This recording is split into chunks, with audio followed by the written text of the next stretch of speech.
دوستو جہنم کی آگ سے ہمیشہ پناہ مانگنی چاہیے۔ زیر نظر ویڈیو میں دیکھا جا سکتا ہے کہ ایک شخص ہے جس کی قبر کھودی گئی۔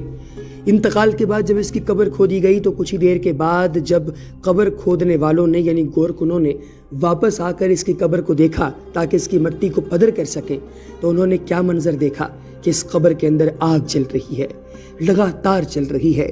اسے بجھانے کی کوشش کی گئی لیکن کوئی دارو ایسا ثابت نہ ہو پایا جو اس آگ کو بجھا سکے۔ آپ بھی دیکھیے اس ویڈیو کے اندر کہ آخر یہ آگ کس چیز کی ہے، کیسی یہ آگ ہے جسے دیکھ کر انسان ایک دم حیرت زدہ ہو جاتا ہے۔ اللہ تبارک و تعالیٰ کی ذات ہمیں نارے جہنم سے، دنیا کی آگ سے، قبر کے عذاب سے اور کسی کا حق مارنے، کسی کے ساتھ ناانصافی کرنے، کسی کی جان لینے یا پھر کسی کے بارے میں غیبت کرنے یا برا سوچنے تک سے محفوظ فرمائے۔ آمین یا رب العالمین۔